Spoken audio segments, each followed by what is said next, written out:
How can you look at a painting or sculpture and know that it was made during the period that we call the Baroque? How do you recognize the Baroque style? Let's start by looking at this very important sculpture by Bernini of the biblical story of David who defeats the giant Goliath. I'm standing in front of the sculpture and I want to duck. This man is about to launch a rock. He's giving this every ounce of energy he's got. Look at his eyebrows, the way they're knit together. Look at the way that he's biting his lips. The artist is observing the human body, understands all of the naturalistic lessons that had been gained during the Renaissance, but is putting them towards an intense emotionalism. This is a position of the body that could only be like this for a split second. The body itself has broken with the stability that had been so characteristic of the Renaissance. Bernini's body is wound up and is about to release its energy. He's like a spring that's taut. And you're right, his body could never hold this position for more than a moment. We see a diagonal. And it's not just straight diagonals. These are interrelated arcing diagonals. And so there is this tremendous energy that's not only the result of the representation of his body, but it's the very forms and lines that the artist is creating in stone. And that's part of the way that the figure involves us. It moves into our space. With Michelangelo's David, we maintain a polite distance. Its ideal beauty is there for us to contemplate.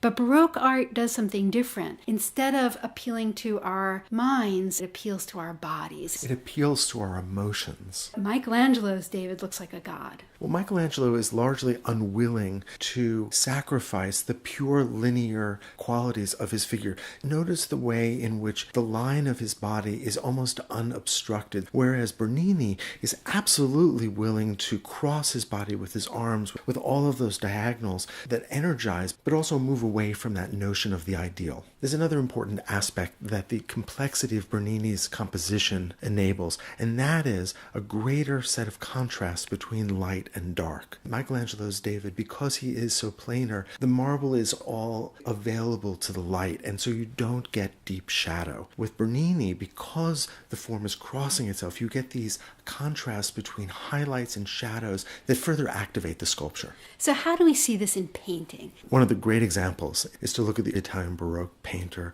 Caravaggio. This is an amazing painting and incredibly powerful, very much like Bernini's David. We're confronted with something very close to us. Here is St. Peter, who asked to be crucified upside down because he said he wasn't worthy to die the way that Christ had died. So here we see Peter nailed to the cross. The bottom of the cross almost feels like it's so close that we could touch it. So the same way that Bernini's David moved into our space, Caravaggio is using foreshortening. But it also creates an incredible sense of instability. Look at the way that that cross is just being raised up, and we're not sure that the massiveness of Peter and of the lumber is too heavy, whether or not he may fall with a giant thud, that everything feels contingent and in motion. And here we have the diagonal of the cross, but also another diagonal formed by the back of the figure who's helping to raise the cross and the figure underneath who's raising it with his back. And so we have crisscrossing diagonals, which is also a very common feature of Baroque art.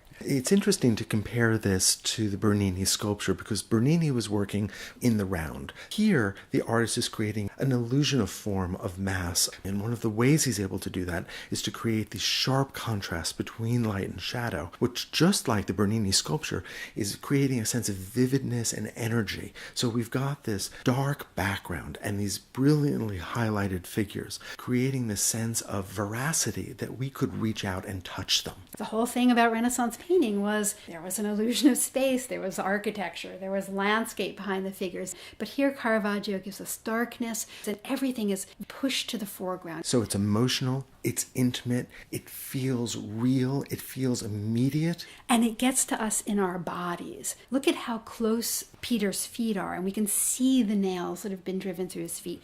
We can see the nails in his hands. There's an interest in making us emotionally involved even in the violence here. I'm interested in the way that the center of gravity has been shifted and is being raised up so that there is this instability. A way to drive this point home is just to compare this to a painting by Raphael from the High Renaissance, where we have an emphasis on stability and balance. The figures in this painting by Raphael are in the shape of a pyramid, which is the most stable of forms.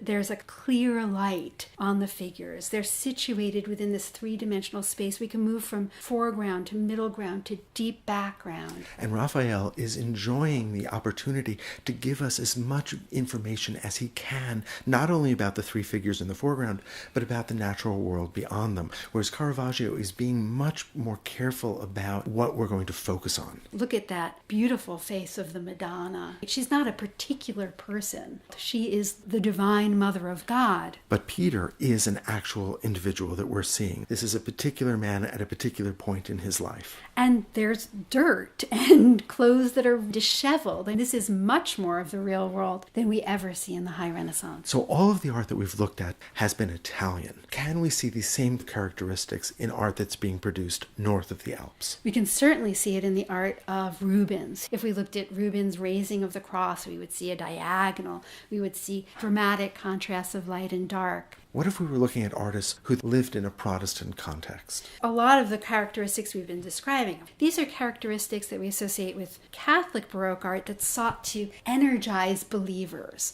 In Holland, we're looking at paintings that are very different than the altarpieces from Catholic Europe, and that's because we're in a Protestant country where artists are no longer commissioned to paint altarpieces for the church. So let's take something that seems like the opposite of the Baroque art we've been talking about. Let's take Vermeer's Woman with a Water Pitcher. Instead of seeing a biblical scene, we're seeing a common domestic scene, a wealthy woman in her home in the north of Europe. So what makes this Baroque? Everything in this painting is quiet.